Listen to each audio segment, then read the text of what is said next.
यह कहानी है मेक्सिको की। यहाँ पर कहानी की शुरुआत में दिखाया जाता है कि फाइव की नाम के एक घर होता है। उस घर में एक परिवार रहने के लिए आते हैं। ये घर होता है एलिस की। एलिस अभी छोटी बच्ची है। एलिस के पास ऐसी शक्तियां होती हैं जिससे वह भूत प्रेत को देख सकते हैं। एलिस जब अपने छोटे भाई के साथ घर में आती है तो वह देखती हैं कि सारा सामान बिखरा हुआ है। यहाँ पर एलिस की माँ अपनी बेटी को कहती हैं, क्या सारा सामान तुमने यहाँ पर बिखेरा हुआ है? तो एलिस बोलती है, यह सामान मैं नहीं बिखेरा हूँ, यहाँ पर रहने वाले एक भूत के बच्चे ने बिखेरा है जो यहाँ पर रहते हैं। एलिस की माँ को अपने बेटी पर विश्वास हो जाता है क्योंकि उसे मालूम था कि मेरी बेटी नेगेटिव एनर्जी को देख सकती है, नेगेटिव एनर्जी को महसूस कर सकती है। अब उसकी माँ जब जाने लगती हैं तो उनके बेटे बोलते हैं, माँ मुझे बहुत डर लग रहा है। तो उसकी माँ बोलती है, बेटा डरो मत, जब तुम्हें डर लगे तो ये सीटी बजा लेना। और उसकी माँ उसे बजाने के लिए एक सीटी देती है। जब उसकी माँ चली जाती है तब उसके रूम में एक छोटी बच्ची की आत्मा आती है जिसे देखकर उसके बेटे डर जाते हैं, लेकिन एलिस नहीं डरते। वह उस छोटा बच्चा से बात करती हैं और जब एलिस के छोटे भाई को डर लगता है तो वह सीटी बजा देता है। तो उसके पिता और माँ जल्दी से अपने बेटे और बेटी के पास आती है। यहाँ पर एलिस के जो पिता होते हैं उसको एलिस के किसी भी बातों पर कोई विश्वास नहीं होता है और एलिस को बोलता है, क्या तुम्हें फिर से वह आत्मा दिखाई दिया? तो एलिस बोलती है, हाँ मुझे फिर से वह आत्मा दिखाई दी। इस पर उसके पिता बहुत गुस्सा होते हैं और एलिस को बहुत मारते भी हैं।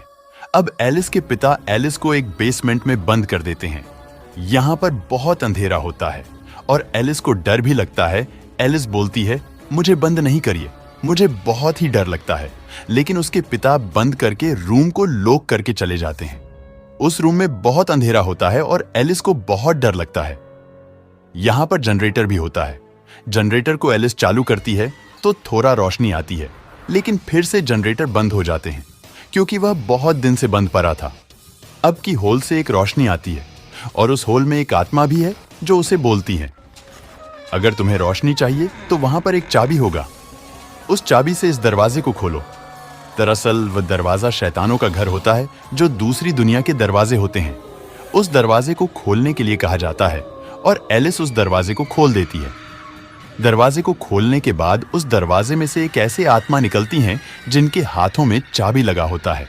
उस आत्मा के हाथों में 5 उंगलियों में सिर्फ 4 चाबी होते हैं, लेकिन उसे खोलने के बाद वह चाबी भी वह अपने हाथों की उंगली में लगा लेते हैं। उसके बाद वह आत्मा एलिस पर कब्जा कर लेते हैं। जब एलिस की माँ बेसमेंट में आती है तो वह आत्मा एलिस के मम्मी को भी मार देते हैं।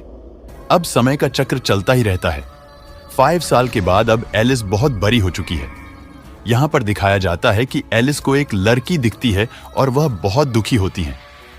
ये बात अपने पिता को बोलती है तो एलिस के पिता बोलते हैं, क्या तुम्हें यहाँ पर कोई आत्मा दिखा? तो वह बोलती है, हाँ मुझे एक आत्मा दिखा। इस पर उसके पिता को बहुत गुस्सा आता है और उसके पिता एलिस को बहुत मारता है।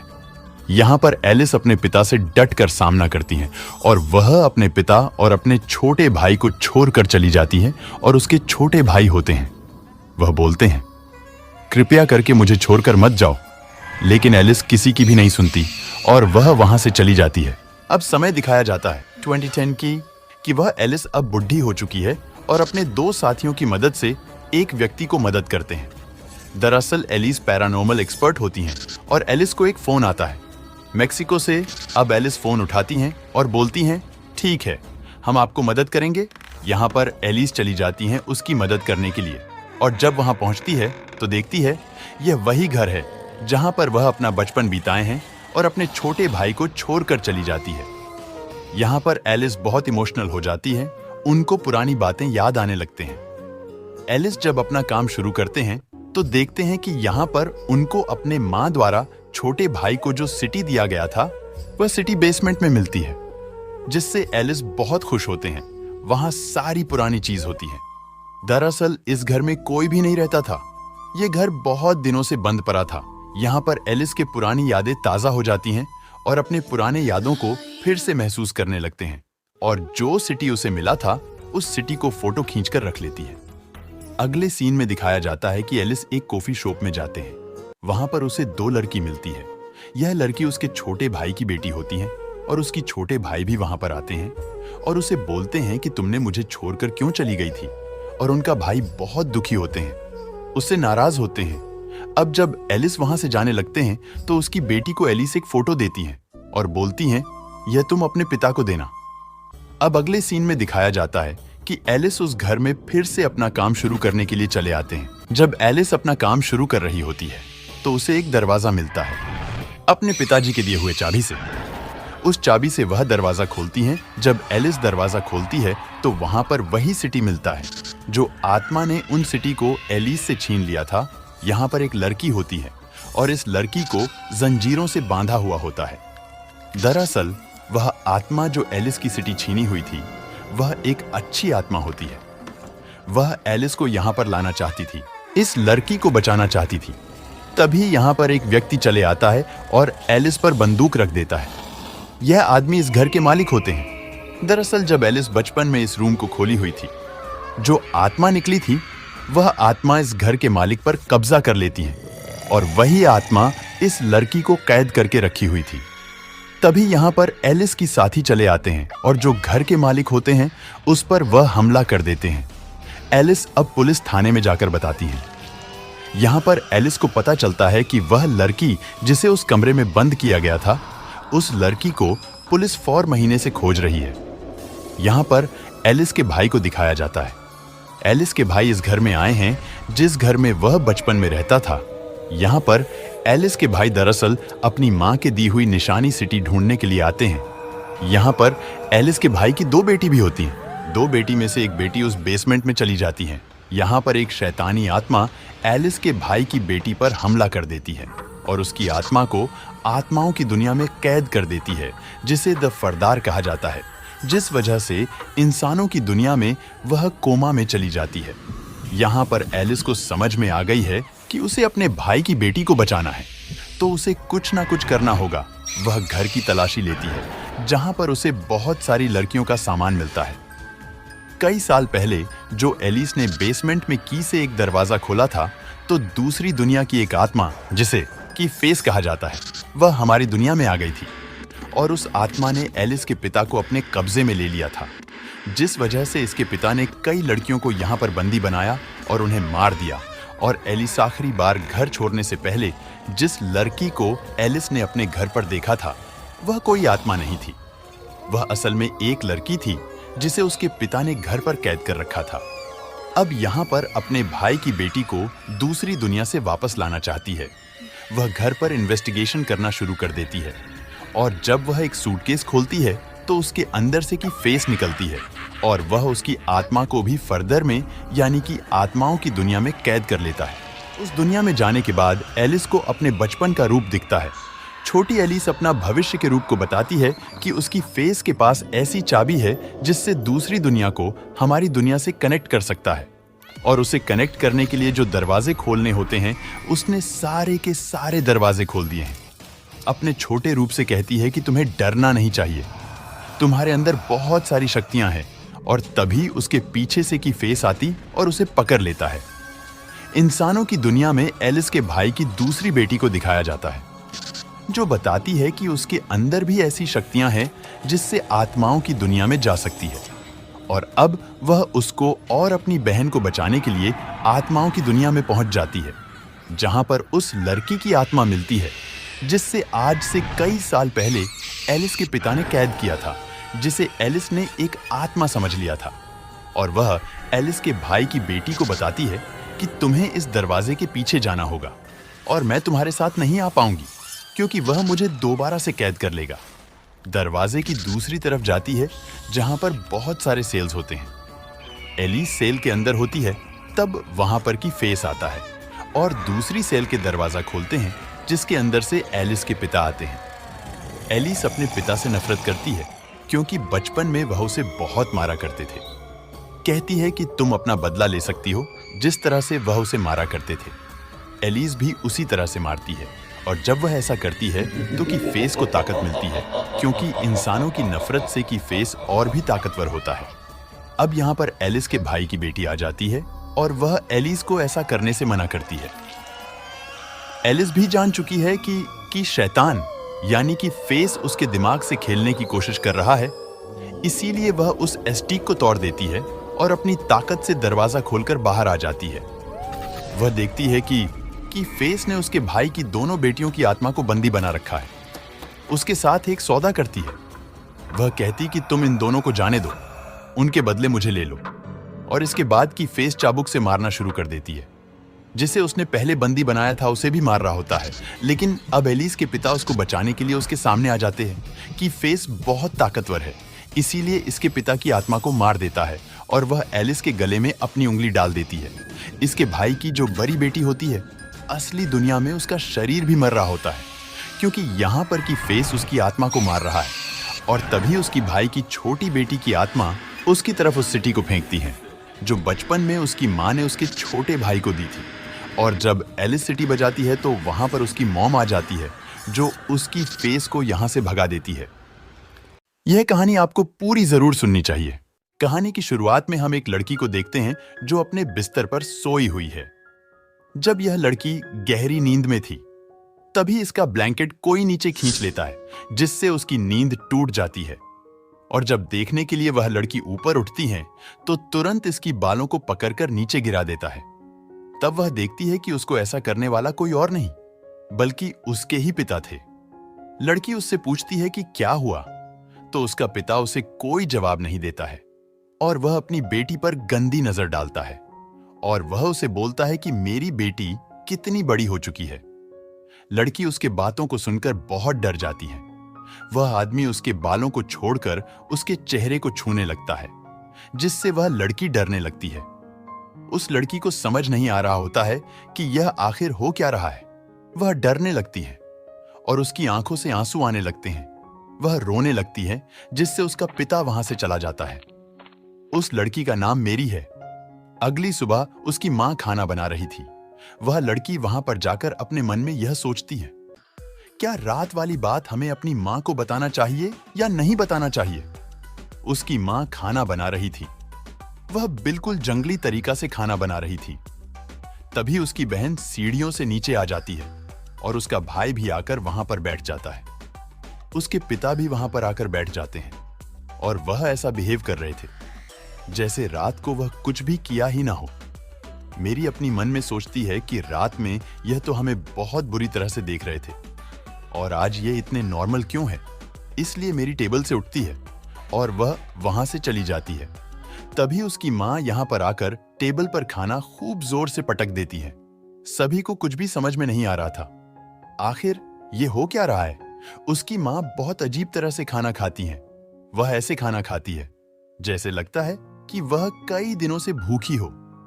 मम्मी को ऐसी हरकत करते देख उसकी बच्चे डरने लगता है। उसका छोटा बेटा खाना उगल देता है और वह बोलता है कि खाने में कितनी ज्यादा नमक है। तभी उसकी मम्मी उस खाने को उठाकर अजीब तरह से खाने लगती है। वह सभी सोचते हैं कि मेरी फैमिली में ऐसी अजीब हरकत हो क्यों रहा है। दरअसल वह सभी लोग जब से नए घर में शिफ्ट हुए हैं, तब से उसके साथ अजीब हो रहा है। कभी उसके पड़ोसी उसके घर में मरी हुई बिल्ली टांग देते हैं, कभी अजीब तरह से स्टैचू लगा देता है, कभी अजीब अजीब आवाज करने लगता है। रात को खूब जोर से आवाज आने लगते हैं जैसे वह कुछ काट रहे हैं। कभी उस पूरी फैमिली का नींद खराब कर देता है। और पिता रोज रात को अपनी बेटी के साथ अजीब तरह से हरकतें करता है। उसकी मां सुबह को अजीब तरीका से खाना खाती है। वह अपना खाया हुआ खाना अपने बेटे को भी खाने के लिए देती है, लेकिन उसका बेटा खाना नहीं खाना चाहता। वह अपने पिता की तरफ देखता है। उसके पिता उसे बोलते हैं कि तुम अगर नहीं खाना चाहते तो मत खाओ। यह बात सुनते ही उसकी मम्मी उसकी तरफ बहुत गुस्से से देखती है। इसके बाद वह खाने को टेबल पर फेंक देती है और प्लेट को भी नीचे फेंक देती है। इसके बाद उसकी मम्मी उसे बोलती है कि मैं जो भी बनाती हूं उसे चुपचाप खा लिया करो। वह इतनी जोर से बोलती है कि उसका बेटा या उसका बच्चा डरने लगता है। वह इतनी जोर से बोलती है कि उसे पता ही नहीं चलता है कि उसकी मां क्यों ऐसा कर रही है। और मेरी जब नहा रही होती है तो उसके सामने अचानक से कोई आ जाता है। जब वह देखती है तो उसकी ही अपनी बहन थी, लेकिन उसकी बहन उससे मजाक कर रही थी। उसके बाद वह दोनों अपने कमरे में चली आती है। यहां पर मेरी अपनी बहन को बताती है कि हर रात उसके साथ उसके पिता कैसे अजीब हरकतें करते हैं। मेरी का बात सुनकर उसे यकीन नहीं होती कि यह बात उसकी बहन के भी साथ हो रही है। तभी वहां पर उसके पिता भी चले आते हैं। यह दोनों जो बातें आपस में कर रहे थे वह उसके पिता भी सुन लेते हैं। इतने में उसके पिता उससे कुछ पूछने लगते हैं। इतने में ही उसके पिता एक चाकू निकालकर उस पर अटैक कर देते हैं। मेरी उसे धक्का देकर गिरा देती है और इसके बाद वह दोनों यहां से भाग जाती हैं। तभी उसके सामने अचानक से उसके पिता चले आते हैं और मेरी के बालों को खूब जोर से पकड़ लेता है।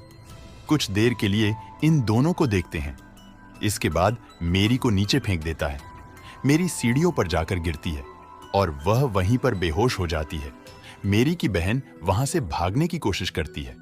जब वह पीछे मुड़ के देखती है तो वहां उसके पिता उसे नहीं देख रहे होते हैं। उसके पिता स्टोर रूम में जाते हैं और वहां से एक बहुत बड़ा हथौड़ा लेकर आ जाते हैं। दूसरी तरफ मेरी को होश आ जाता है और वह अपनी बहन को ढूंढने लगती है और वह देखती है कि उसके पीछे उसका पिता एक बड़ा सा हथौड़ा लेकर खड़ा है। उसके पिता हथौड़ा लेकर उस पर हमला करते हैं और वह जोर से चिल्लाती है। वह छिप जाती है। इसके बाद वह बैट से लेकर अपने पिता को मारती है। लेकिन यह क्या, उसके पिता को कुछ भी नहीं होता है। इसके बाद उसके पिता उस पर भी हथौड़े से हमला करता है, लेकिन अचानक नीचे झुक जाती है और वह हथौड़ा दरवाजे पर लग जाता है। तभी नीचे से जानी पहचानी आवाज आती है। वह आवाज किसी और के नहीं बल्कि उसके डैडी की थी। वह ऊपर आ रहे थे। डैडी की आवाज सुनकर यह आदमी उस हथौड़े को नीचे फेंककर दूसरे रूम में चला जाता है। डैडी ऊपर आते हैं और वह देखते हैं कि उसकी बेटी काफी डरी हुई है। वह अपने बेटी को देखते हैं जो उससे डर कर पीछे हट रही थी। उसके पिता के पैर के नीचे हथौड़ा आता है और वह देखते हैं कि वहां पर हथौड़ा रखा हुआ है और वह यह भी देखते हैं कि दीवार में बहुत बड़ी छेद है। वह अपनी बेटी से पूछता है कि क्या तुम लोग आपस में झगड़ा कर रही थी? वह कुछ भी जवाब नहीं देती। वह बस डरती रही। तभी उसका भाई कमरे से बाहर आ जाता है। मेरी और उसकी बहन उसे भागने के लिए कहती हैं। तभी हम देखते हैं कि कोई हथौड़ा उठा रहा है। वह उसकी मां थी।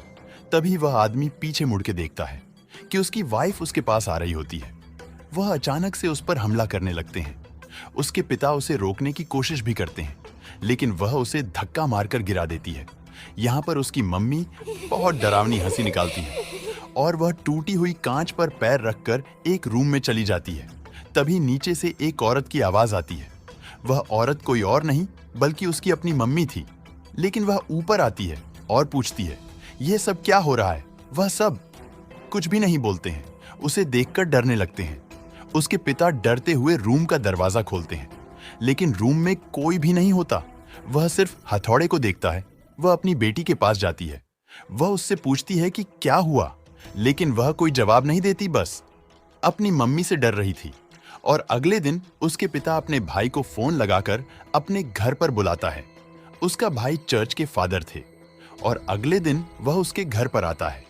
उसके पिता अपने भाई को सब कुछ बताता है, लेकिन उसके भाई उस पर कुछ भी विश्वास नहीं करता और वह सभी डिसाइड करते हैं कि हम सभी एक साथ रूम में सोएंगे। रात को उसके छोटे बेटे को टॉयलेट आता है और वह किसी को परेशान नहीं करता और अकेले चले जाता है। तभी हुबहू उसके जैसा दिखने वाला बच्चा उसके रूम में आता है। वह बच्चा चाकू उठाता है और डरावनी आवाज में हंसता है। वह अपने पिता को चाकू से मारने ही वाला होता है, लेकिन नहीं मारता है। ऐसा लगता है कि उसे कोई चीज उसे रोक रहा है। तभी फादर अपना आंख खोलता है। वह अपने भाई के कारण वह सभी अच्छे से चैन से नींद ले पाते हैं। फादर अकेले उस शक्ति से नहीं लड़ सकते थे, इसलिए वह अपने सीनियर से मदद लेते हैं।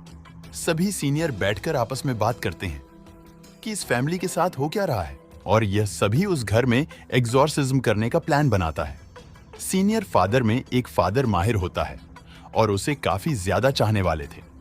अब रात को वह सभी एग्जॉर्सिज्म करने के लिए सभी टीम निकलते हैं। रास्ते में जा रहे होते हैं तो एक कौवा जाकर उसके शीशे पर मरने लगता है और उस शीशा को तोड़ देता है, जिसके कारण गाड़ी का बैलेंस बिगड़ जाता है, जिसके कारण गाड़ी एक गड्ढे में जाकर गिर जाती है।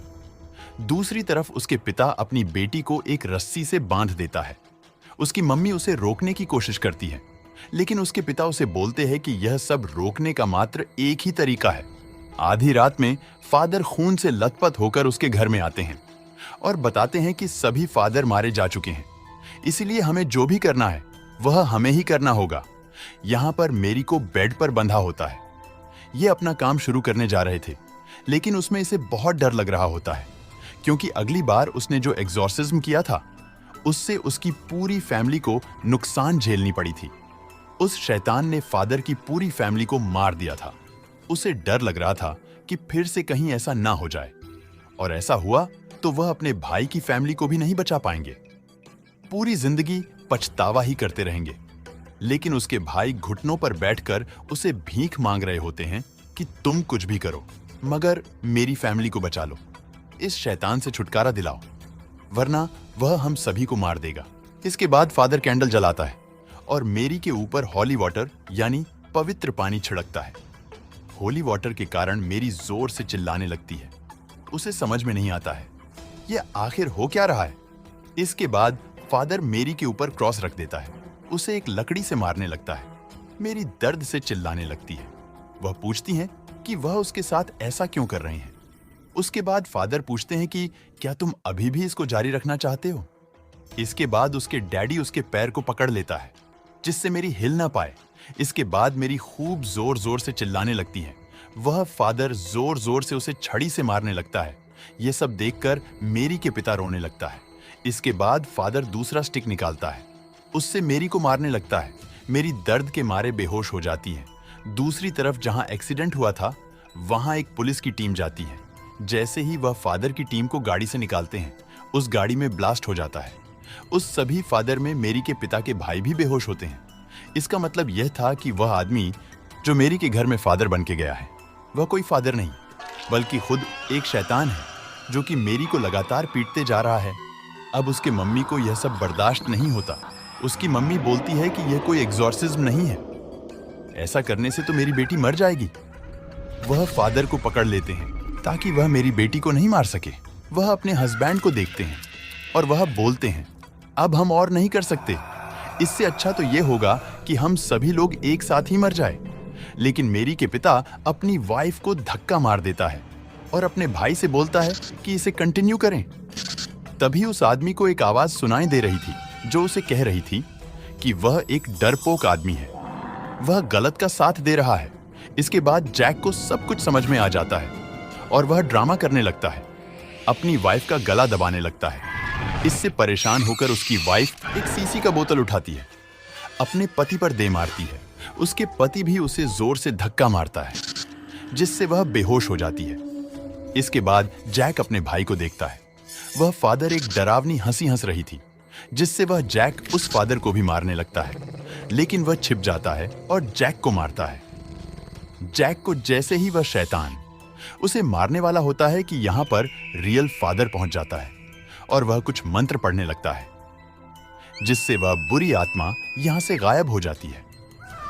मेरी पूरी तरह से जख्मी हो गई थी।